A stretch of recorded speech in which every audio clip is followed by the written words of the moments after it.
Audio Jungle. Audio Jungle. Audio Jungle.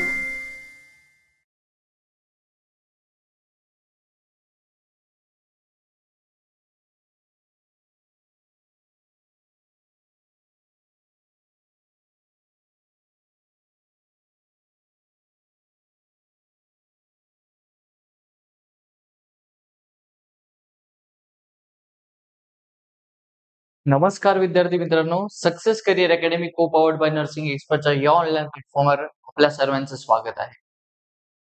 मित्रांनो, रख हौसला वो मंजर भी आएगा, प्यासे के पास चलकर समंदर भी आएगा. रख हौसला वो मंजर भी आएगा, पैसे के पास चलकर समंदर भी आएगा. यूं थक कर ना बैठ ए मंजिल के मुसाफिर, मंजिल भी मिलेगी और मिलने का मजा भी आएगा. 100 नाही 1001% मित्रांनो, आपण ही जी सिरीज सुरू केलेली आहे, जिला आपण म्हटलंय नाव दिलंय PYQ म्हणजे प्रिव्हियस इयर क्वेश्चन सिरीज. यामधनं ॲज इट इज येणाऱ्या DMER मध्ये तुम्हाला 100% प्रश्न बघायला भेटतील आणि ह्या एका प्रश्नावरनं किती प्रश्न तयार होत आहेत आपण ते बघणार आहोत आणि सर्वांचं एक्झॅक्ट व्यवस्थित अनालिसिस करणार आहोत. आणि मी तुम्हाला खात्री देतो मित्रांनो की ज्यावेळेस तुम्ही हे व्हिडिओज बघून एक्झाम द्यायला जाल त्यावेळेस माझा एक एक शब्द तुम्हाला आठवेल ही माझी गॅरंटी आहे. व्हिडिओला लाईक करून जास्तीत जास्त नर्सिंग स्टुडंट पर्यंत जे DMER साठी प्रिपेअर करतायत त्या ऍस्पिरंट्स पर्यंत आपल्याला शेअर करायचं आहे आणि एक छोटीशी आणि छानशी कमेंट व्हिडिओच्या शेवटी तुम्ही नक्की द्यायची आहे आणि एखादा तुमचा फीडबॅक जरी असेल तर तुम्ही देऊ शकता. एकदा सर्वांना जॉईन होऊ द्यायचंय. सर्वांना गुड इव्हनिंग. माझा आवाज क्लिअर आहे, मी दिसतो व्यवस्थित आहे, सर्व गोष्टी क्लिअर आहे की नाही मला एकदा फक्त कमेंट बॉक्स मध्ये सांगायचं आहे आणि लगेचच आपण आपल्या सेशन कडे वळणार आहोत. त्याआधी सर्वात महत्वपूर्ण माहिती तुमच्यासाठी मित्रांनो, आपल्यासाठी सक्सेस करिअर अकॅडमी घेऊन आलेला आहे एक स्पेशल DMER क्रॅश कोर्स, ज्यामध्ये तुम्हाला टेक्निकल प्लस नॉन टेक्निकल, त्यानंतर लाईव्ह प्लस रेकॉर्डेड लेक्चर्स यामध्ये तुम्हाला असणार आहे. टेक्निकल म्हणजे आपला जो नर्सिंगचा पार्ट आहे तो, नॉन टेक्निकल मध्ये Marathi, math, GK, reasoning, English हे सर्व सब्जेक्ट तुमचे या क्रॅश कोर्स मध्ये मित्रांनो कव्हर होणार आहेत. यामध्ये तुम्हाला रोज डेली 5 to 6 आवर्स लेक्चर्स असणार आहेत. त्यासोबत PDF नोट्स टेस्ट सिरीज ह्या ऍपवरच तुम्हाला अवेलेबल होणार आहे. आणि ज्याही विद्यार्थ्यांना आपलं सीट बुक करायचं असेल, आपलं सिलेक्शन शुअर करायचं असेल तर त्यांनी खाली दिले गेलेल्या नंबरवर कॉन्टॅक्ट करून लवकरात लवकर आपलं जे सीट आहे ते बुक करायचं आहे. लक्षात घ्या. एक महत्वपूर्ण माहिती अजून आहे की लवकरच आपली एक ऑफलाईन बॅच स्टार्ट होते. त्या ऑफलाईन बॅच मध्ये मित्रांनो आपण लिमिटेड कॅन्डिडेट्स घेणार आहोत आणि एकदम लिमिटेड सीट्स असणार आहेत आणि पहिल्या 50 विद्यार्थ्यांसाठीच ही ऑफर आहे. तर लवकरात लवकर रजिस्ट्रेशन सुरू झालेले आहेत. रजिस्ट्रेशन करून आपलं सीट कन्फर्म करायचंय आणि येणाऱ्या एक्झाम मध्ये आपलं सिलेक्शन हे शुअर करायचंय. आणि एक गॅरंटी मी माझ्याकडनं देतो मित्रांनो, ज्यावेळेस तुम्ही ऑफलाईन बॅच जॉईन कराल त्यावेळेस आमचं स्वतःहून म्हणजे प्रत्येक इंडिव्हिज्युअल कॅन्डिडेट कडे आमचं लक्ष असणार आहे आणि तुम्ही जरी नसेल करणार तर आम्ही तुमच्याकडनं करून घेणार आहोत. लक्षात घ्यायचं. सो ज्यालाही आपलं सिलेक्शन 100% शुअर करायचंय, ज्याला ह्या येणाऱ्या DMER मध्ये लागायचंच आहे, ज्याचं हे ध्येय आहे की मला काहीही करायचंय सर पण मला ही DMER क्रॅक करायची, तर त्यांनी डोळे बंद करायचे, नाशिकची गाडी पकडायची आणि नाशिक मध्ये येऊन जायचंय. लक्षात घ्या. आपले जे ऑफलाईन सेशन्स होणार आहेत हे संपूर्ण नाशिक मध्ये होणार आहे. ज्यावेळेस DMER चं नोटिफिकेशन येईल त्यानंतर लगेचच आपली बॅच स्टार्ट होऊन जाणार आहे. ह्याची आपण नोंद घ्यायची आहे आणि आपण जे आता नंबर मी तुम्हाला दाखवले होते त्याच्यावर तुम्ही रजिस्ट्रेशन करू शकता कॉल करून. आय होप सर्वांना समजलं असेल. सर्वांना गुड इव्हनिंग आणि वळूया आज आपल्या अशा धमाकेदार अशा सेशनकडे. तर पहिला प्रश्न काय म्हणतोय व्यवस्थित बघायचा आहे, चारही ऑप्शन्स व्यवस्थित वाचायचे, त्यानंतरच आपला आन्सर कमेंट बॉक्स मध्ये द्यायचा आहे. लक्षात घ्या. चलो सर्वांना गुड इव्हनिंग. प्रश्न काय आहे व्यवस्थित वाचा. Which of the following is not a symptom of hypothyroidism. म्हणजे खालील दिलेल्या ऑप्शन मध्ये कोणतं असं हायपोथायरॉइडिझमचं सिम्पटम नाही आहे. तर मग weight gain, heat intolerance, fatigue या कॉन्स्टिपेशन, आपलं जे आन्सर आहे पटकन कमेंट बॉक्स मध्ये टाकायचं आहे. आणि खूप कमी विद्यार्थी लाईव्ह आहेत. व्हिडिओला लाईक करून लवकरात लवकर आपल्या सर्व नर्सिंग ग्रुप पर्यंत शेअर करायचंय, लक्षात घ्या. ओके. आता प्रश्नाने आपल्याला विचारलंय, which of the following is not a symptom of hypothyroidism. मग आपल्याला आधी समजून घ्यावं लागेल की हायपोथायरॉइडिझम नेमका आहे काय, त्याच्या नंतरच आपण त्याचे सिम्पटम्स म्हणजे हे आन्सर देऊ शकतो. तर चला वळूया आपला आजच्या टॉपिक कडे. आजचा पहिला टॉपिक आलाय आपल्या समोर, ज्याचं नाव आहे मित्रांनो हायपोथायरॉइडिझम. काय आहे हायपोथायरॉइडिझम? काही बेसिक अशी अॅनाटॉमी आहे जी तुम्हाला माहिती असावी, ती मी सांगण्याचा प्रयत्न करणार आहे. आपल्या शरीरामध्ये मित्रांनो अशा प्रकारची एक ग्लँड असते, ज्याला आपण म्हणतो थायरॉइड ग्लँड. आता ही थायरॉइड जी ग्लँड आहे ही कोणत्या शेप मध्ये असते, तर पहिलाच प्रश्न आपल्यासमोर बनतो, ज्याला आपण म्हणतो बटरफ्लाय शेप. काय बटरफ्लाय शेपची काय असते, ही थायरॉइड ग्लँड असते. आता ही जी थायरॉइड ग्लँड आहे हिच्याच अवतीभोवती अशा छोट्याशा चार काय असतात, पॅराथायरॉइड ग्लँड असतात, जे की पॅराथायरॉइड हॉर्मोन सिक्रेट करण्याचं काय करत असतात, काम करत असतात. हे समजल्यानंतर मित्रांनो लक्षात घ्यायचंय, ही जी थायरॉइड ग्लँड आहे ही कशाचं सिक्रेशन करते, तर मित्रांनो व्यवस्थित लक्ष द्या, ही T3 आणि T4 चं काय करते, सिक्रेशन करते. तर what is mean bye T3? T3 ला आपण बोलतो ट्राय आयोडो थायरोनिन, आणि या T4 ला आपण टेट्राआयोडो थायरॉक्सिन पण म्हणतो, किंवा त्याला एक नाव देतो आपण थायरॉक्सिन. काय नाव देतो, थायरॉक्सिन. आय होप इथपर्यंत तुम्हाला सर्व गोष्टी क्लिअर असतील. आता लक्षात घ्यायचं आहे, ही जी थायरॉइड ग्लँड आहे ही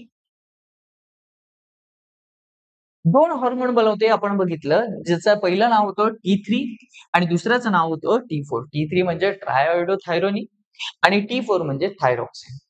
आता हे T3 आणि T4 बनण्याला कोण मदत करतं, तर एक नाव येतं ज्याला आपण म्हणतो मित्रांनो आयोडीन. तर लक्षात घ्या, एक्झामिनर तुम्हाला प्रश्न विचारू शकतो की T3 आणि T4 च्या सिंथेसिस साठी कोण रिस्पॉन्सिबल असतं किंवा कोण हेल्प करतं, आयोडीन. जर आपल्या शरीरामध्ये जर प्रॉपर आयोडीनची जर मात्रा असेल तर आपल्या शरीरामध्ये व्यवस्थित T3 आणि T4 बनतील. आय होप लक्षात आलं असेल. त्यानंतर ही जी थायरॉइड ग्लँड आहे ते लक्षात घ्या, ही नॉर्मली किती ग्रॅमची असते, सर 20 ग्रॅमची असते. आणि हे जे दोन हॉर्मोन आहे T3 आणि T4 ही कमीत कमी 100 दिवसांपर्यंत आपल्या ग्लँड मध्ये साठवून ठेवू शकते. मग प्रश्न इथे असा बनतो की कोणती अशी शरीरातली ग्लँड आहे जी 100 दिवसांपर्यंत जो हॉर्मोन आहे ती स्टोअर करून ठेवते, that is not another than आपली थायरॉइड ग्लँड. आय होप इथपर्यंत पिक्चर क्लिअर असेल. आता लक्षात घ्यायचं आहे, मित्रांनो, एक नाव येतं अँटेरियर पिट्युटरी.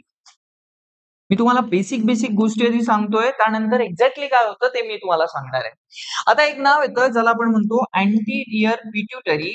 तर ह्या अँटीरियर पिट्युटरी मधनं एक हॉर्मोन सिक्रेट होतो, ज्याला आपण म्हणतो TSH.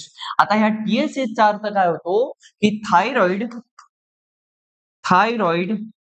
Stimulating hormone. काय आहे, थायरॉइड स्टिम्युलेटिंग हॉर्मोन. मग दोन गोष्टी कळायला, एक स्वतः थायरॉइड ग्लँड आहे जी की T3 आणि T4 सिक्रेट करते, आणि एक अँटेरियर पिट्युटरी आहे जी TSH सिक्रेट करते. TSH ला आपण म्हटलं होतो थायरॉइड स्टिम्युलेटिंग हॉर्मोन.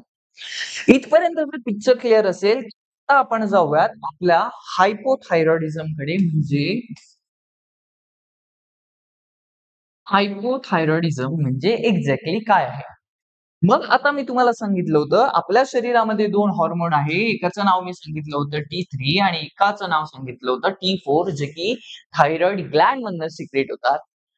आता जर यांची मात्रा शरीरामध्ये जर कमी झाली, याची जर मात्रा शरीरामध्ये जर कमी झाली, तर त्याला मी नाव देईल मित्रांनो हायपोथायरॉइडिझम. मग आता लक्षात घ्या, ज्यावेळेस T3 आणि T4 कमी होतोय त्या गोष्टीला आपण काय म्हटलं, हायपोथायरॉइडिझम. ह्या हायपोथायरॉइडिझम मध्ये आपल्याला दोन टाईप बघायला भेटतात.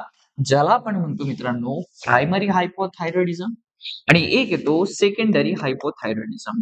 एक नाव आलं प्रायमरी हायपोथायरॉइडिझम आणि दुसरा आला मित्रांनो सेकंडरी हायपोथायरॉइडिझम. मग आता काय डिफरन्स आहे दोघांमध्ये?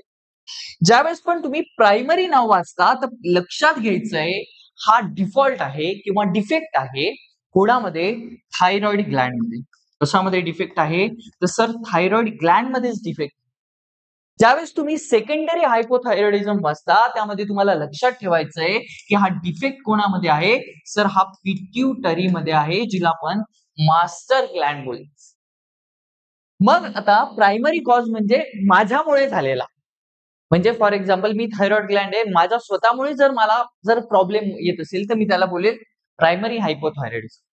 जर एखादा माझ्या मित्रामुळे जर मला त्रास होत असेल तर मी त्याला म्हणेल सेकंडरी हायपोथायरॉइडिझम, जो की होतो पिट्युटरीमुळे, प्रायमरी होतो थायरॉइडमुळे. हे समजल्यानंतर याच्यामध्ये आता काय काय कॉजेस आहेत? What are the causes of hypothyroidism? म्हणजे काय कारण आहे की ज्याच्यामुळे आपल्याला हायपोथायरॉइडिझम दिसतो? लक्षात घ्यायचं आहे मित्रांनो. तर ब्लर होत आहे. सर ब्लर होत आहेत का? बघा एकदा, सर्वांनाच होत आहेत. ओके. आता लक्षात घ्या, मी तुम्हाला म्हणत होतो हा जो थायरॉइड आहे त्याचा प्रायमरी हायपोथायरॉइडिझम कशाला म्हणतो की बाबा जिथे थायरॉइड मध्ये जर डिफेक्ट आला तर त्याला आपण बोलतो प्रायमरी हायपोथायरॉइडिझम. मग आता आपण जात होतो मित्रांनो कॉजेस कडे. कॉजेस कडे जाताना लक्षात घ्यायचं आहे. Okay, good evening sir, all clear आहे, अगदी व्यवस्थित, ठीक आहे.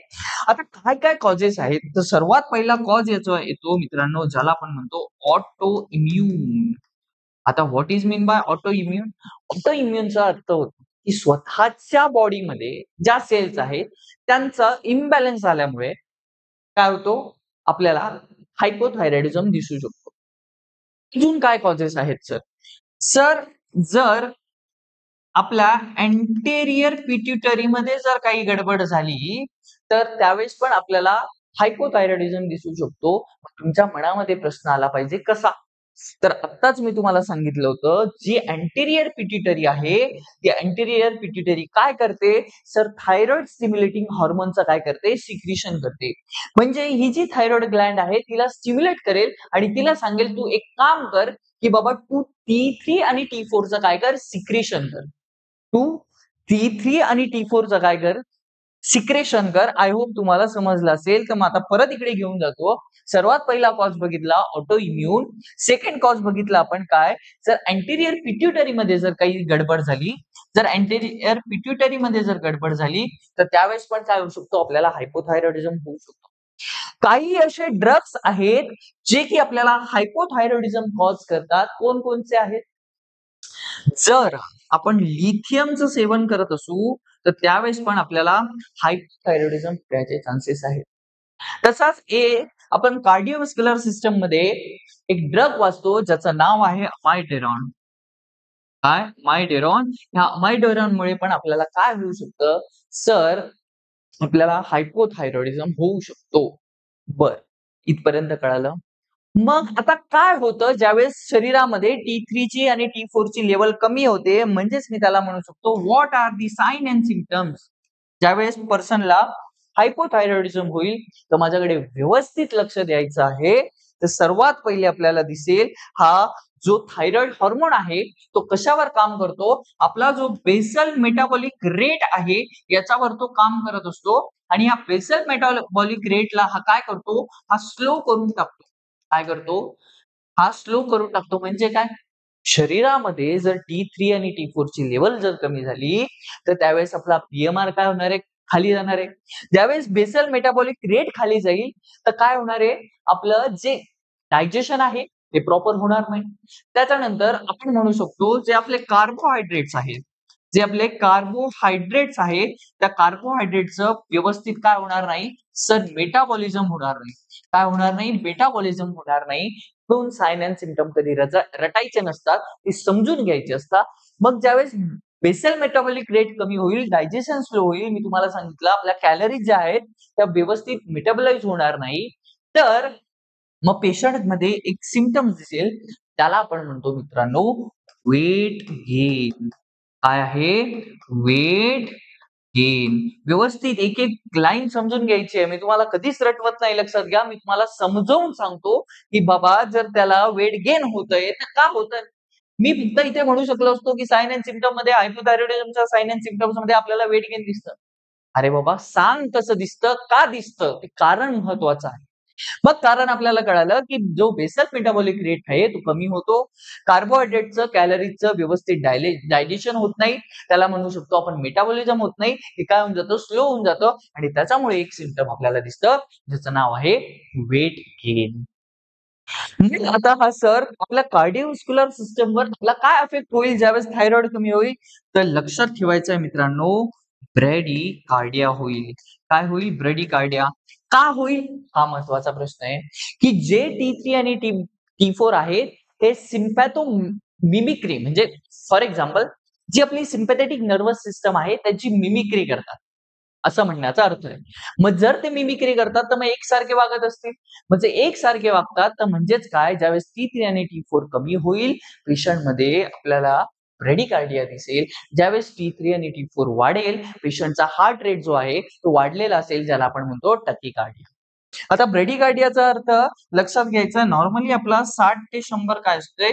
बीट पर मिनिट आपला हार्ट रेट असतो. पण हाच हार्ट रेट जर लेस दॅन 60 झाला, तर याला आपण म्हणतो मित्रांनो ब्रेडिकार्डिया. आय होप इथपर्यंत सगळ्यांना समजलं असेल. पुढे गेल्यानंतर हा T3 आणि T4 काय करतो? आपली जी थर्मो रेग्युलेटरी सिस्टम आहे, तिला पण मेंटेन करायचं काम करतो. मग आता जर ज्यावेळेस T3 आणि T4 कमी होईल, पेशंटमध्ये आपल्याला एक क्लासिकल साइन दिसतं, that is non as cold intolerance. Cold म्हणजे काय? थंड. इंटॉलरन्सचा अर्थ होतो म्हणजे सहन होत नाही. म्हणजे ह्या पेशंटमध्ये हायपोथायरॉइडिझमच्या पेशंटमध्ये थंडी सहन होत नाही. परत एकदा सांगतो, व्यवस्थित लक्ष द्या. सर्वात पहिले आपण काय बघितलं? साइन अँड सिम्प्टम मध्ये बेसल मेटाबॉलिक रेट जो आहे तो स्लो होऊन जातो. तो स्लो झाल्यामुळे कार्बोहायड्रेटचं व्यवस्थित मेटाबॉलिझम होत नाही किंवा आपण असं म्हणू शकतो आपली डायजेस्टिव्ह सिस्टम स्लो होऊन जाते. जर ती स्लो होते, तर त्यामुळे काय होतं? वेट गेन होतं. त्यानंतर ब्रॅडिकार्डिया काय दिसतो? कारण की ही आपले जे सिम्पॅथिक नर्व्हस सिस्टम आहे, त्याला कॉपी करणारा T3 आणि T4 आहे. म्हणजे जर ते वाढत असेल, तर काय होईल? आपल्याला टॅकीकार्डिया दिसेल. जर ते कमी होत असेल, तर आपल्याला काय दिसेल? ब्रॅडिकार्डिया. ब्रॅडिकार्डियाचा अर्थ सांगितला, नॉर्मली आपला हार्ट रेट जो आहे 60 टू 100 असतो. जर हा लेस दॅन जर 60 गेला, तर त्या कंडिशनला आपण म्हणतो ब्रॅडिकार्डिया. त्याच्यानंतर मी तुम्हाला सांगितलं, हा जो T3 आणि T4 आहे, हा मेंटेन करत असतो कोणाला? आपल्या थर्मो रेग्युलेटरी सिस्टमला. आणि ज्यावेळेस याला मेंटेन करतोय, जर T3 आणि T4 कमी झाला, तर पेशंटमध्ये आपल्याला दिसतो कोल्ड इंटॉलरन्स. आणि हे तिघही जे मी साइन सांगितले, हे क्लासिकल साइन आहेत. कशाचे? हायपोथायरॉइडिझमचे.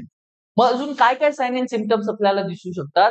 तर सर आपल्याला दिसेल, की बाबा एकदम brittle, dry hair, dry skin. Sir अजून काय दिसू शकतं? तर लक्षात घ्यायचं आहे, ब्रिटल ड्राय हेअर दिसतील, स्किन दिसतील. त्याच्यानंतर एक गोष्ट लक्षात घ्या, फॉरगेटफुलनेस. काय? फॉरगेटफुलनेस आपल्याला दिसू शकतो. अजून इम्पोर्टंट लक्षात घ्या, आपल्याला आपल्याला डेलिरियम सुद्धा याच्यामध्ये देऊ शकतो. आणि जर ह्या हायपोथायरॉइडिझमला आपण ट्रीट केलं नाही, तर ही डेलिरियमची कंडिशन ही डिमेन्शियामध्ये पण बदलू शकते. आणि ज्यावेळेस आपण सायकॅट्रीचा अभ्यास करत असतो, त्यावेळेस आपण लक्षात घ्या, आपण हायपोथायरॉइडिझम मध्ये जो डेलिरियम आणि डिमेन्शिया होतो, याचा देखील अभ्यास करत जातो. मग हा एक गोष्ट इथे लक्षात ठेवायची आहे, की हा रिव्हर्सिबल आहे. काय आहे? रिव्हर्सिबल म्हणजे काय? की सर T3 आणि T4 कमी होत होता, त्यामुळे मला डिलिरियम डिमेन्शिया दिसत होता. डिलिरियम दिसत होता असं म्हणू थोडक्यात. पण ज्यावेळेस माझी T3 आणि T4 ची जी लेव्हल आहे, ज्यावेळेस ती नॉर्मल येईल, तर त्यावेळेस माझा हा जो डेलिरियम आहे, तो पण काय होऊन जाईल? रिव्हर्स होऊन जाईल. म्हणून मी एक शब्द वापरला इथे, रिव्हर्सिबल. काय? रिव्हर्सिबल. इथपर्यंत कोणाला काही अडचण? इथपर्यंत कोणाला काही अडचण आहे? वेट लॉस दिसेल. वेट लॉस नाही दिसणार, वेट गेन दिसेल. कधी पण लक्षात घ्या, हायपोथायरॉइडिझम मध्ये वेट गेन दिसतं, वेट लॉस कधीही दिसत नाही. वेट लॉस दिसतो आपल्याला हायपर थायरॉइडिझम मध्ये. त्याचं कारण आहे, जो आपला जो बीएमआर आहे, फास्ट होतो आणि जे अन्न खाणार आहे माणूस ते पटकन त्याचा डायजेशन होईल आणि तो फॅट स्टोअर होत नाही. इथे काय होतंय, वेट गेन का होतंय, कारण की इथे फॅट स्टोअर होतोय. लक्षात घ्या, दोघांमध्ये डिफरन्स आपल्याला करायचं असेल तर एंडोक्राईन अशी सिस्टम आहे ज्यामध्ये जर तुम्ही एक डिसीज वाचला व्यवस्थित, फॉर एक्झाम्पल तुम्ही हायपोथायरॉइडिझम वाचला, तुम्हाला हायपर थायरॉइडिझम ऑटोमॅटिकली आहे. कारण की याला काय करायचं, याचे जे साइन अँड सिम्पटम्स आहे त्याला रिव्हर्स करून द्यायचं, झाला हा हायपर थायरॉइडिझम. समजलं? तर करूयात. आता अजून आपल्याला काय दिसेल, पेशंट एकदम लिथार्जी दिसेल. ठीक आहे, एकदम लिथार्जिक दिसेल. त्याच्यानंतर एकदम त्याला डिप्रेशन पण आपल्याला दिसू शकतं. ठीक आहे, आपल्याला डिप्रेशन पण दिसू शकतं. त्यानंतर त्याची ऍक्टिव्हिटी जी आहे ती ऍक्टिव्हिटी काय होऊन जाईल, खूप जास्त डिक्रीज होऊन जाईल, कमी होऊन जाईल. अशा प्रकारचे सर्व सिम्पटम्स आपल्याला कुठे दिसाल, तर आपल्याला हायपोथायरॉइडिझम मध्ये दिसतील. आय होप तुम्हाला समजलं असेल. मग आता what are the nursing interventions of the hypothyroidism? तर नर्सिंग इंटरव्हेन्शन्स काय काय करणार? सर पेशंटचं वेट गेन होत आहे, सर मग डेली मॉनिटरिंग करू. काय? वेट. काय? डेली मॉनिटर करू. काय? Sir weight. सर वजन वाढतंय, तर मग त्याला एक काम करू, आपण लो कॅलरी डाएट देऊन काय करू, लो कॅलरी डाएट देऊन टाकू. सर अजून काय करू, सर त्याचे व्हायटल साइन्स आपण काय करू, मॉनिटर करू. का करायचंय, सर त्याला ब्रॅडिकार्डिया होतोय.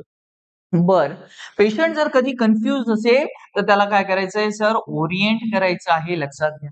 अजून काय करू शकतो, सर आपण अजून लक्षात घ्या, बाकीच्या ज्या कॉमन कॉमन गोष्टी आहेत आपल्याला करायच्याच आहेत, पण पेशंटला कधी पण लक्षात घ्या, डायरेक्ट त्याचं डेली वेट मॉनिटरिंग करायचंय, त्याचे व्हायटल साइन्स बघायचं आहे, लो कॅलरी डाएट आपल्याला द्यायचं आहे, पेशंटला ओरिएंट करायचं आहे. लक्षात घ्या. मग आता तुम्ही म्हणाल, sir what is the management of the hypothyroidism? तर माझ्याकडे व्यवस्थित लक्ष द्या. हायपोथायरॉइडिझम मध्ये काय मॅनेजमेंट आहे, तर मॅनेजमेंट काय आहे व्यवस्थित लक्षात द्या. याच्यामध्ये आपण काय घेतो, एक टॅबलेट देतो जिचं नाव आहे लिव्होथायरॉक्सिन.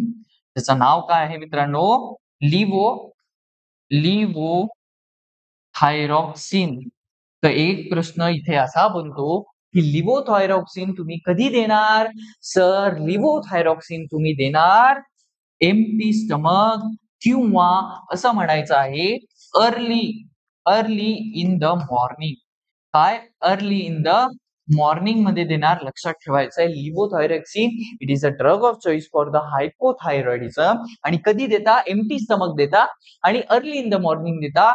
एम्प्टी स्टमक का देणार? टू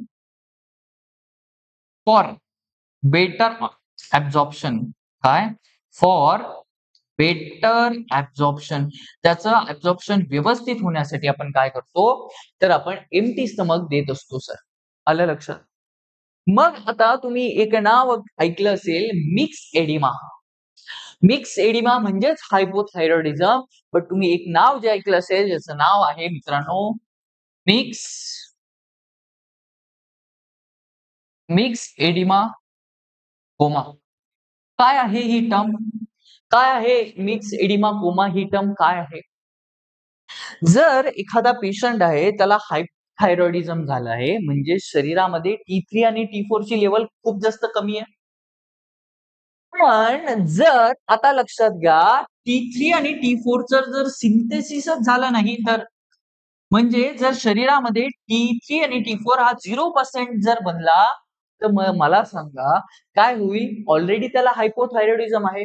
तो ऑलरेडी त्याच्यावर ट्रीटमेंट घेत नाहीये, आणि ट्रीटमेंट घेत नाहीये, त्याला एखादा इन्फेक्शन झालं, सर त्याला एखादा ट्रॉमा झाला, सर एखादी स्ट्रेसफुल कंडिशन झाली, तर अशा वेळेस काय होईल? सर त्यावेळेस हायपोथायरॉइडिझमच्या पेशंटला मिक्स एडिमा कोमा होईल. तर मग काय आहे मिक्स एडिमा कोमाचा अर्थ? मिक्स एडिमा कोमाचा अर्थ आहे की मी तुम्हाला एक गोष्ट शिकवली होती की जो T3 आणि T4 आहे हा आपली थर्मोरेग्युलेटरी सिस्टम काय करत असतो, मेंटेन करत असतो. जर हा कमी झाला तर पेशंट मध्ये काय दिसेल? सर पेशंटचं जे बॉडी टेम्परेचर आहे ते कमी होईल आणि पेशंटला काय होईल?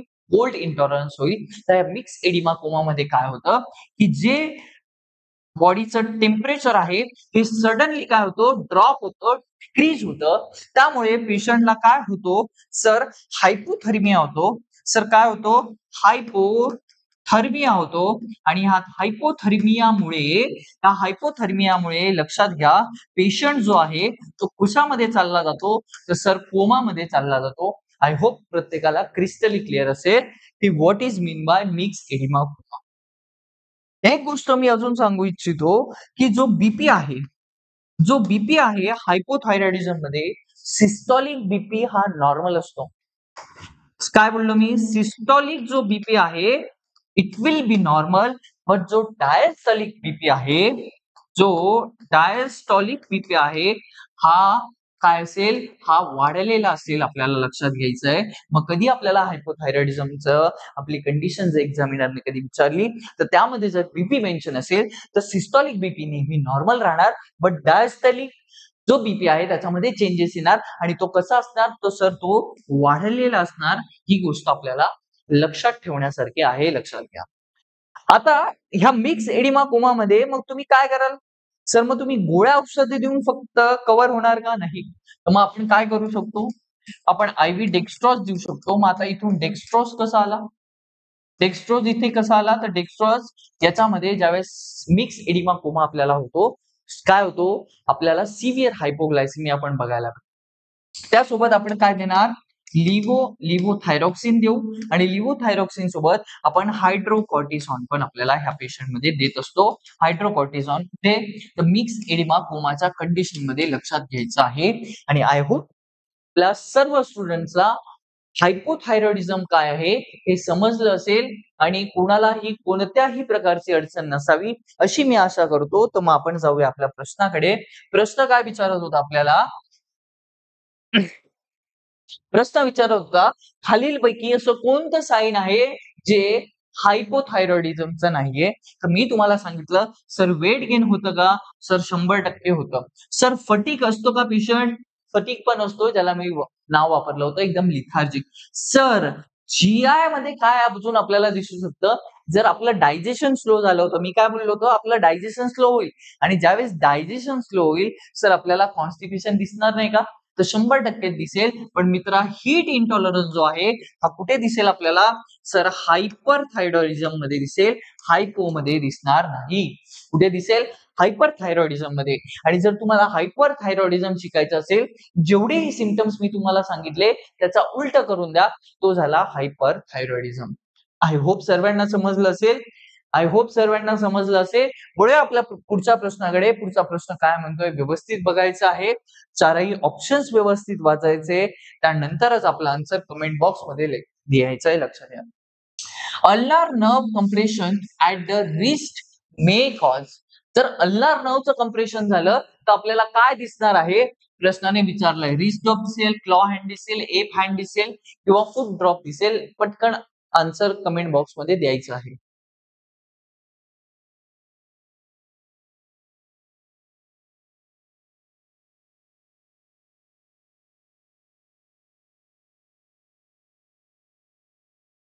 बघा मित्रांनो एक नाव येतं मित्रांनो मीडियन नर्व कंप्रेशन. त्याच प्रकारे एक नाव येतं मित्रांनो रेडियल नर्व कंप्रेशन. त्याच नंतर येतं एक अल्नार नर्व कंप्रेशन. त्यानंतर येते डीप पेरोनियल नर्व कंप्रेशन. मला कोणी कमेंट बॉक्स मध्ये सांगू शकेल का या चारींमुळे जर रेडियल नर्व जर कंप्रेस झाली तर त्यामुळे आपल्याला काय होईल सर अल्नार नर्व जर कंप्रेस झाली तर आपल्याला काय दिसू शकतं आणि जर डीप पेरोनियल नर्व जर काय झाली सर कंप्रेस झाली तर आपल्याला काय दिसू शकतं आणि मीडियन नर्व जर कंप्रेस झाली तर काय दिसू शकतं. लक्षात घ्या ह्या मीडियन नर्वला आपण काय बोलतो मित्रांनो लेबरर्स नर्व. काय बोलतो आपण लेबरर्स म्हणजे जे काम करतात कष्ट करतात ना त्यांची नर्व कोणाला म्हणतो तर या लेबरर्स नर्व आपल्याला मीडियन नर्वला बोलतो. यासमोर तुम्हाला वन लाइनर क्वेश्चन्स यामधून तुम्हाला 100% एक तरी वन लाइनर याच्यामधून मी सांगतोय पडण्याची दाट शक्यता आहे एकदम दाट शक्यता आहे तर व्यवस्थित ऐकायचं आहे. लक्षात घ्या मीडियन नर्वला आपण काय म्हटलं सर ही लेबरर्स नर्व आहे आणि ज्यावेळेस पण मीडियन नर्वचं कंप्रेशन होतं सर त्यावेळेस आपल्याला एक नाव दिसतं ज्याला आपण म्हणतो कार्पल टनल सिंड्रोम. काय म्हणतो आपण त्याला? कार्पल टनल सिंड्रोम म्हणतो. आणि या कार्पल टनल सिंड्रोम मध्ये काय होतं? नमनेस येतो, टिंगलिंग सेन्सेशन होतो, पॅरास्थेशिया होतो. त्याच्यामध्ये मी जास्त डीप जाणार नाही, पण जे तुमचे प्रश्न बनणार आहे मी तुम्हाला एकदम डिटेल मध्ये सांगणार आहे. ज्यावेळेस पण रेडियल नर्व, लक्षात घ्या, ज्यावेळेस पण रेडियल नर्वचं कंप्रेशन होतं तर मला कोणी सांगू शकतं का काय होतं? तर लक्षात घ्या मित्रांनो, रिस्ट ड्रॉप. जर तुम्ही रिस्ट ड्रॉप बघितला असेल, इथून काय होतो? हात अशा प्रकारचा होऊन जातो. इथून हात काय होतो? अशा प्रकारचा होऊन जातो, ज्याला आपण म्हणतो रिस्ट रेडियल नर्वच्या कंप्रेशनमुळे रिस्ट ड्रॉप. आता जी अल्नार नर्व आहे, जर हिच्यामध्ये जर आपल्याला कधी कंप्रेशन बघायला भेटलं तर एक नाव ठेवायचं, लक्षात ठेवायचंय, ज्याला आपण म्हणतो क्लॉ हँड. क्लॉ हँड कसा दिसेल मित्रांनो? जर अल्नार नर्वचं काय झालं, कंप्रेशन झालं, तर आपल्याला काय दिसेल? तर क्लॉ हँड दिसणार आहे, लक्षात घ्या. आणि डीप पेरोनियल नर्व मध्ये जर कधी कंप्रेशन आलं तो इट लीड्स टू मित्रांनो foot drop. It leads to foot drop. I hope चारही कन्सेप्ट व्यवस्थित क्लिअर झाले असेल. मिडियन नर्व जर मीडियन नर्वचं जर कंप्रेशन झालं so that leads to carpal tunnel syndrome. Medium नर्वलाच आपण काय बोललो होतो? सर ही लेबलर्स नर्व आहे. त्यानंतर आली रेडियल नर्वचं जर कंप्रेशन झालं it leads to wrist drop. Ulnar nerve जी आहे ती क्लॉ हँड करते आणि डी पेरोनियल जी नर्व आहे ती फूट ड्रॉप करते. आय होप तुम्हाला चारही कन्सेप्ट एकदम क्रिस्टल क्लिअर असतील. आता बघूया, मग आपल्याला विचारलं होतं अल्नार नर्व, आणि अल्नार नर्व काय करते? सर मी आताच सांगितलं होतं, क्लॉ हँड डिफॉर्मिटी जी असते ती कोण करते? सर ती अल्नार नर्व करते. आणि option B is a correct answer. ज्यांनी ऑप्शन बी दिलेला आहे त्या सर्वांचा आन्सर अगदी करेक्ट आहे मित्रांनो, लक्षात घ्यायचा.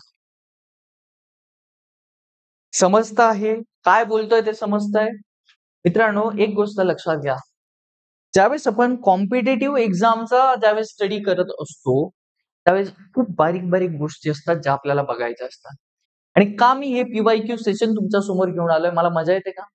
का तेच तेच रिपीट रिपीट प्रश्न मला शिकवायला मजा येते का? तर नाही.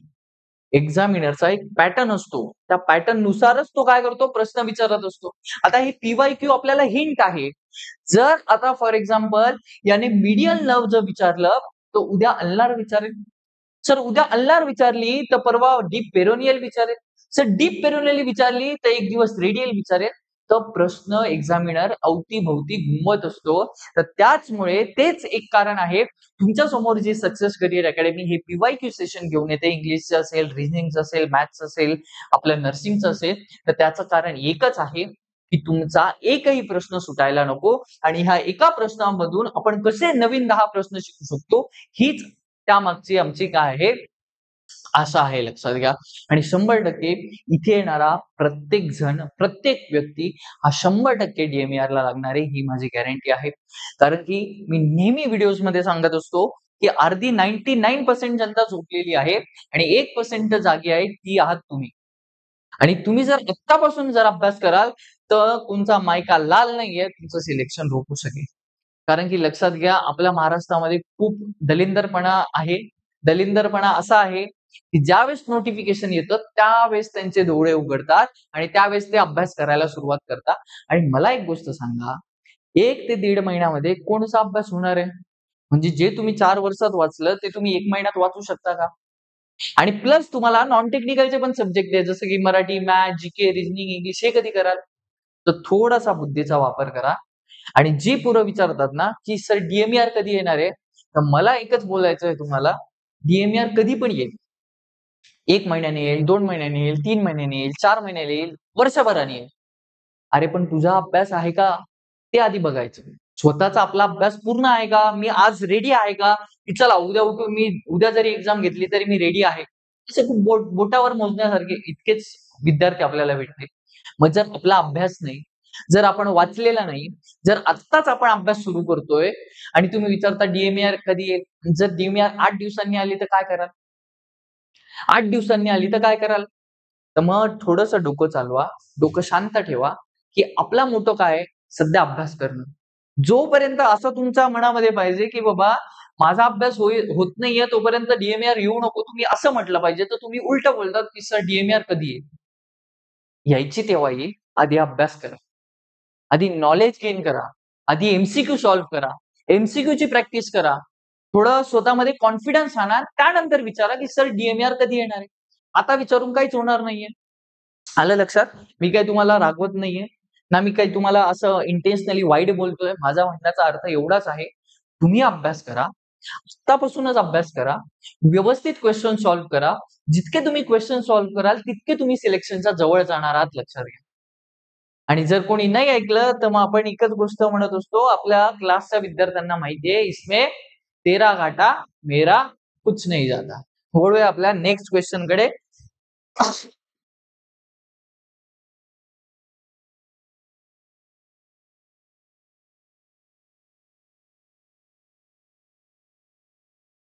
Okay. Kwashiorkor is primarily caused by the deficiency of.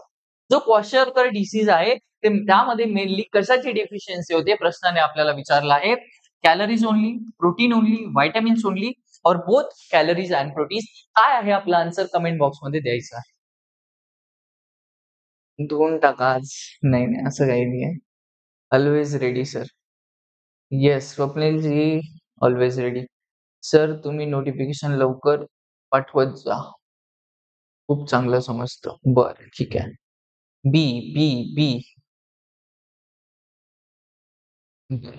आता आपण बघूया थोडासा डिफरन्स काय आहे क्वॉशरकर आणि मरासमस, आणि याच्यावर तुम्हाला 100% प्रश्न दिसण्याची परत संभावना आहे. तर चुकवू नका, व्यवस्थित लक्ष द्या. एक नाव येतं मित्रांनो क्वॉशरकर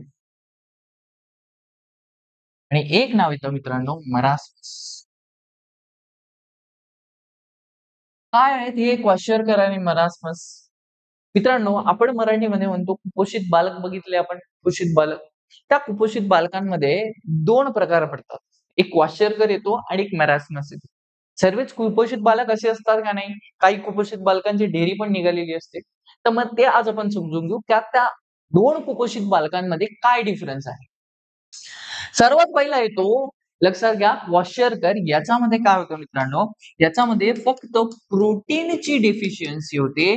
म्हणजे शरीरामध्ये प्रोटीन न गेल्यामुळे प्रोटीनची डेफिशियन्सी झाली आणि त्या प्रोटीनच्या डेफिशियन्सीमुळे काय झाला, क्वॉशरकर झाला. मी तुम्हाला दोघं सायमल्टेनियसली का शिकवतोय, कारण की तुमच्या लक्षात राहील कोणता कशामुळे होतोय, नंतर काय होतं कन्फ्युजन. पण मी आज शिकवल्यानंतर आयुष्यात कधीच कन्फ्युजन होणार नाही, पण व्यवस्थित ऐकायचं. हा जो मेरास्मस आहे सर, याच्यामध्ये प्रोटीन पण काय होतंय, लॉस होतंय. प्रोटीनचं पण काय आहे, कमी आहे शरीरामध्ये. प्लस सर कॅलरीज जे आहेत, जे कार्बोहायड्रेट्स आहे, त्याची पण काय आहे, कमी आहे.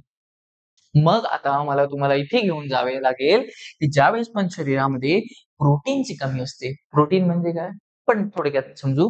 Plasma protein.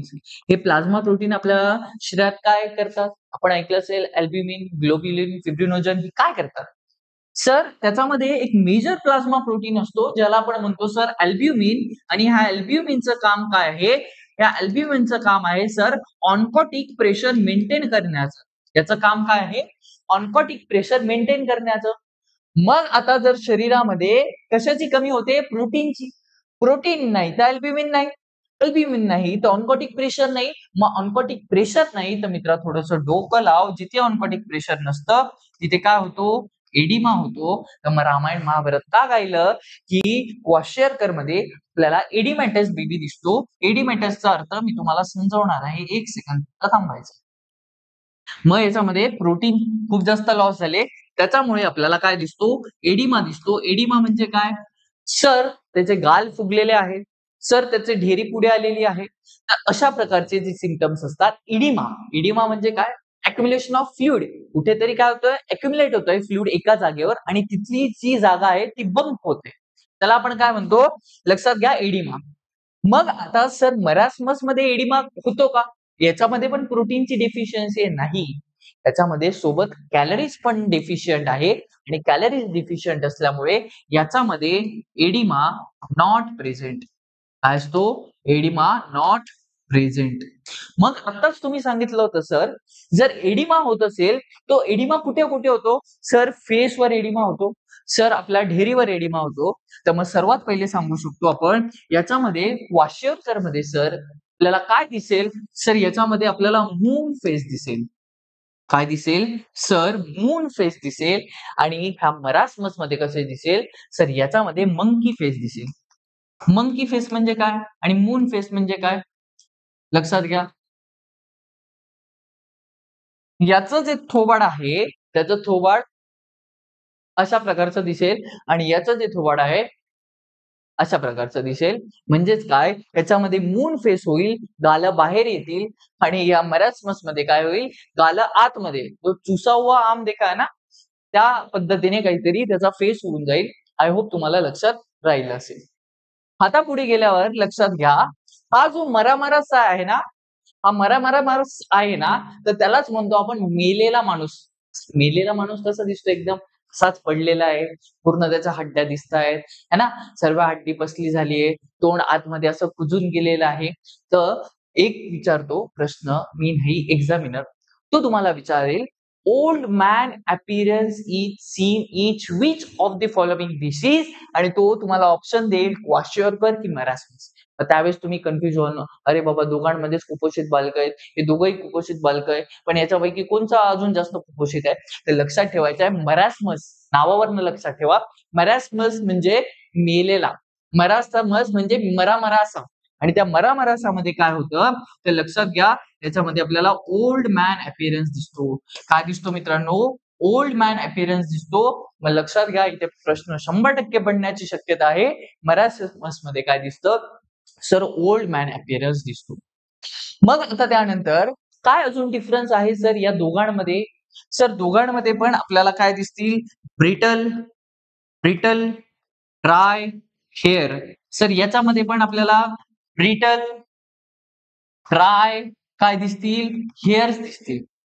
याच्यामध्ये सर आपल्याला जेवण्याची जी इच्छा आहे ज्याला आपण म्हणतो क्रेविंग्स जी भूक आहे तर ती कशी असेल माइल्ड असेल. म्हणजे भूक एवढी लागणार नाही. हा नेहमी सदा कदा कसा लागेल भुकेलेला राहील. लक्षात घ्यायचं काय आहे नेहमी भुकेलेला राहील. मराठीत लिहून देतो नेहमी भुकेलेला राहील म्हणजे फक्त त्याला काहीतरी खायला द्या खायला द्या खायला द्या खायला द्या अशा प्रकारे तो करेल. I hope major major difference दोघांमध्ये तुम्हाला समजले आहे. कोणालाही कोणत्याही प्रकारचा याच्यामध्ये डाऊट नसावा. मेन जे प्रश्न बनतात मी त्याच्यावर तुम्हाला सांगितलंय आणि याच्या बाहेर प्रश्न जाणार नाही. तर लक्षात ठेवायचं आहे क्वाशियोकर मध्ये प्रोटीनची डिफिशियन्सी होते. मरासमस मध्ये प्रोटीन प्लस कॅलरीज डिफिशियन्सी होते. क्वाशियोकर मध्ये एडिमा होतोय मॅरास्मस मध्ये एडिमा होत नाहीये. याच्यामध्ये मून फेस दिसतो मॅरास्मस मध्ये मंकी फेस दिसतो. लक्षात घ्या. त्यानंतर याच्यामध्ये ब्रिटल डाय आहे त्याच्यामध्ये पण ब्रिटल डाय आहे पण त्यामध्ये एक गोष्ट एक्स्ट्रा सांगितली की मॅरास्मस मध्ये ओल्ड मॅन अपीअरन्स आपल्याला दिसतो आणि याच्यामध्ये भूक कशी राहील एकदम माइल्ड राहील. त्याच्यामध्ये तो एकदम भुकेलेला राहील फुल स्टार्वेशन वर राहील आणि त्याला अन्न दिसलं तर तो एकदम असा उत्सुक होऊन जाईल खाण्यासाठी. लक्षात घ्या एवढ्या अशा प्रकारे काय होतं आपल्याला सिम्पटम्स दिसत असतात. आणि आय होप कोणालाही कोणत्याही प्रकारची अडचण नसेल तर मला पटकन आन्सर कमेंट बॉक्स मध्ये द्यायचं आहे काय राईट आन्सर आहे. आणि जेवढेही आता 95-97 जेवढी मुलं आहेत सर्वांनी एकच आन्सर द्यायचंय ते म्हणजे जे राईट आन्सर आहे ते. ठीक आहे. आता चुकायला नको. शिकवल्यानंतर कोणतीही गोष्ट चुकता कामा नये. आधी चुकली तर चालेल. Best explanation sir. Thank you so much.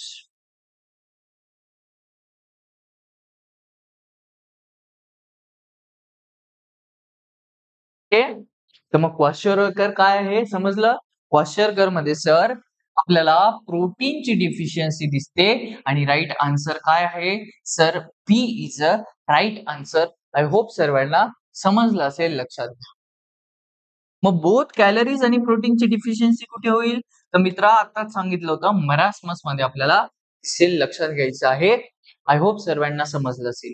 काही इम्पॉर्टंट इन्फॉर्मेशन आहे परत एकदा सांगतो आपली लवकरच ऑफलाईन बॅच स्टार्ट होते. ऑफलाईन बॅच जी आहे ती नाशिक मध्ये असणार आहे आणि ज्याही विद्यार्थ्यांना शुअर सिलेक्शन घ्यायचंय म्हणजे त्यांचं असं आहे डोक्यामध्ये मला DMER शिवाय पर्याय नाही तर तुम्हालाही सक्सेस करिअर अकॅडमी शिवाय पर्याय नाही. कारण की ज्यावेळेस विद्यार्थी इथे येईल आम्ही लिमिटेड विद्यार्थी घेणार आहोत आणि त्या लिमिटेड विद्यार्थ्यांमध्ये आमचा असा प्रयत्न राहणार आहे की जो पण ऑफलाईनला येईल त्या प्रत्येक मुलाचं सिलेक्शन व्हावं. मग सर मग ऑनलाईन वाल्यांचं होणार नाही का. मित्रा ऑनलाईन वाल्यांचा पण होईल, पण ऑनलाईनला तू घरी सोफ्यावर बसून मस्त टीव्ही बघता बघता लेक्चर बघतो. तू सोफ्यावर बसून जस्ट आता जेवण केलं असा ढाराढूर पडलाय आणि तू लेक्चर बघतोय. 2 मिनिटाचं लेक्चर पाहून तू झोपून जातो. ते ना, बरोबर आहे ना? तू ड्युटीवर आहे, तिकडे तू लेक्चर बघत बसतो, 5 मिनिटं बघतो, त्यानंतर लगेच तुझी लिंक तुटून जाते. त्यावेळेस आम्ही तिथे नाहीये तुम्हाला बघायला, बरोबर? पण ज्यावेळेस तुम्ही आमच्या समोर असाल, तुमची इच्छा असेल किंवा नसेल, आम्ही तुमच्याकडनं करून घेणार ही आमची गॅरंटी आहे. आणि ज्याही विद्यार्थ्याला मी खरं सांगतो, ज्यालाही पॉसिबल असेल त्यांनी ऑफलाईन बॅचेसला यावं आणि आपलं सिलेक्शन 100 नाही 1001% शुअर करायचंय लक्षात घ्या. आय होप सर्वांना समजलं असेल. हॉस्टेल अवेलेबल म्हणजे आपला जो क्लास आहे, अशा एरियामध्ये आहे मित्रांनो, जिथे तुम्हाला आजूबाजूला सर्व अम्युनिटीज प्रोव्हाईड होतील. जसं की तुमचं हॉस्टेल आहे, तुमचा मेस आहे, तुम्हाला लायब्ररी आहे. सर्व गोष्टी ह्या प्रेमाइसेस मध्येच तुम्हाला भेटून जाणार आहे. इथून बाहेर जायची तुम्हाला गरज पडणार नाहीये. लक्षात घ्या. येत्या फक्त 300 ते 400, 500 जास्तीत जास्त 500 मीटरमध्ये तुम्हाला सर्व गोष्टी अवेलेबल होतील आणि इथे आल्यानंतर टाईमपाससाठी यायचं येत असाल, विचार केला असेल तर यायचं नाही. इथे मजा-मजा मारायला येणार असाल, तर बिलकुल यायचं नाही. इथे आई-वडिलांचे पैसे जर वेस्ट करायला येणार असाल, तर यायचं नाही. स्ट्रिक्ट वॉर्निंग आहे, लक्षात घ्या. जर तुम्हाला सिलेक्शन पाहिजे, जर तुम्ही तुमच्या भविष्याशी खरंच प्रामाणिक आहात आणि खरंच तुम्ही तुमच्या आई-वडिलांशी प्रामाणिक असाल, त्यांना काही तुम्हाला द्यायचं असेल, आलं लक्षात? त्यांना खरंच काहीतरी करून दाखवायचं असेल, तरच इथे यायचं आणि ऑफलाईन बॅच जॉइन करायची. लक्षात घ्या, कारण की आम्ही इथे सिन्सिअर आणि ज्या मुलांना खरंच गरज आहे, ज्यांना खरंच गव्हर्नमेंट जॉब हवा आहे, त्याच विद्यार्थ्यांना घेणार आहोत. आम्ही भारूड भरती इथे करणार नाही आहोत. आणि लिमिटेड सीट असणार आहे. जेही विद्यार्थी इंटरेस्टेड असतील, त्यांनी लवकरात लवकर लक्षात घ्या. मी जे नंबर दाखवले होते, त्याच्यावर तुम्ही जाऊन आपलं सीट जे आहे ते बुक करू शकता. रजिस्ट्रेशन फी जी आहे ती भरून तुम्ही आपलं सीट बुक करायचं आहे आणि आपलं सिलेक्शन शुअर करायचं आहे. वळूया आजच्या आपल्या नेक्स्ट क्वेश्चनकडे. नेक्स्ट क्वेश्चन काय म्हणतो व्यवस्थित बघा. चारही ऑप्शन्स व्यवस्थित बघा. त्यानंतरच आपलं आन्सर कमेंट बॉक्समध्ये द्यायचं लक्षात घ्या. Which of the following signs is not typically seen in marasmus? मग आता ह्या प्रश्नाचं उत्तर द्या. ह्या प्रश्नाचं उत्तर काय आहे लवकर द्या. आताच आपण शिकलो आहोत. Sir prominent ribs, edema, wasting of buttocks or sunken eyes.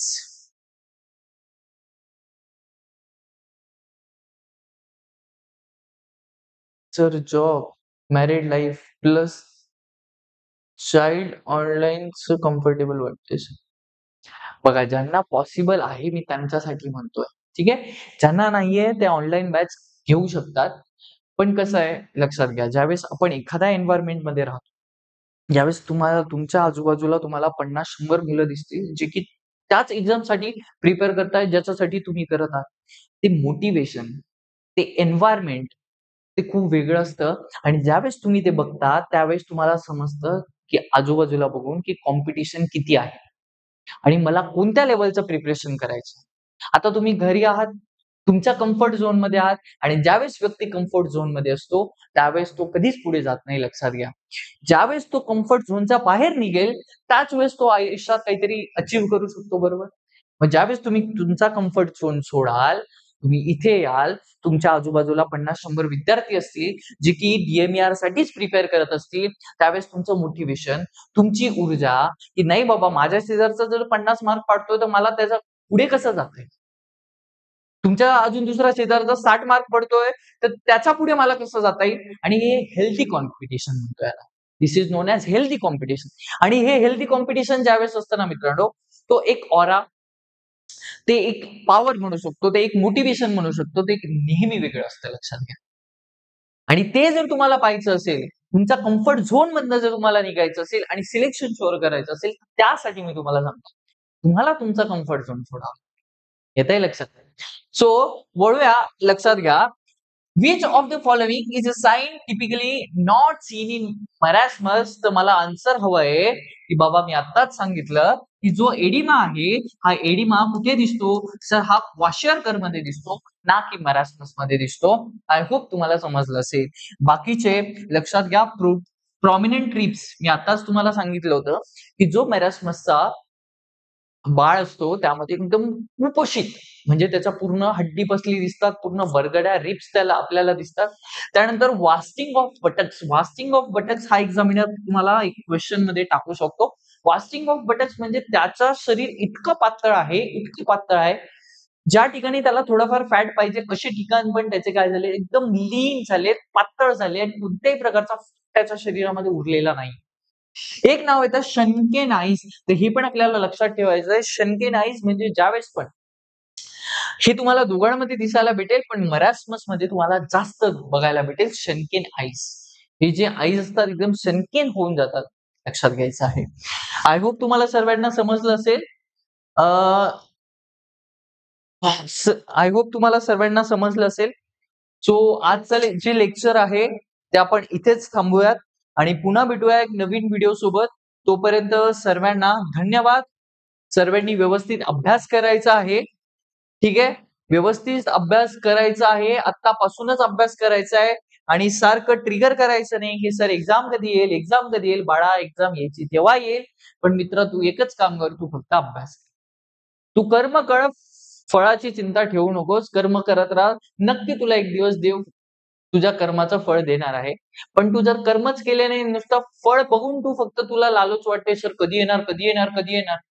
तर अशा आहे ना, जे आपण बोलतो ना, की खयाली पुलावमध्ये जगून काही होत नाही. ठीक आहे. तर खयाली पुलाव सोडा, रिअॅलिटीमध्ये जगा. रिअॅलिटीमध्ये जगताना व्यवस्थित अभ्यास करा. एमसीक्यू सॉल्व्ह करा. मी रिपीटेडली ह्या गोष्टी सांगतो कारण की यामध्ये माझा सोबतच तुमचा देखील फायदा आहे, लक्षात घ्यायचंय. ओके. माझा इंट्रो सांगा ना सर. माझा इंट्रो सागर चव्हाण. ठीक आहे. सागर चव्हाण माझा इंट्रो आहे. Thank you so much sir. Thank you so much. I hope सर्वांना समजलं असेल. आजचं सेशन आपल्याला आवडलं असेल तर व्हिडिओला एकदा लाईक करून जास्तीत जास्त नर्सिंग ग्रुप्स पर्यंत आपल्याला शेअर करायचं आहे. आणि जर मनापासून तुम्हाला कंटेंट आवडत असेल तर एक छानशी छोटीशी कमेंट तुम्ही कमेंट बॉक्समध्ये देऊ शकता. पुन्हा भेटूया एक नवीन व्हिडिओ सोबत. तोपर्यंत सर्वांना धन्यवाद. सर्वांनी अभ्यास करत राहा, हसत राहा, खेळत राहा. पावसाळ्याचे दिवस आहे, भजी खा, व्यवस्थित चहा प्या, पण अभ्यास त्याच्यासोबत करत राहा, लक्षात घ्या. चलो.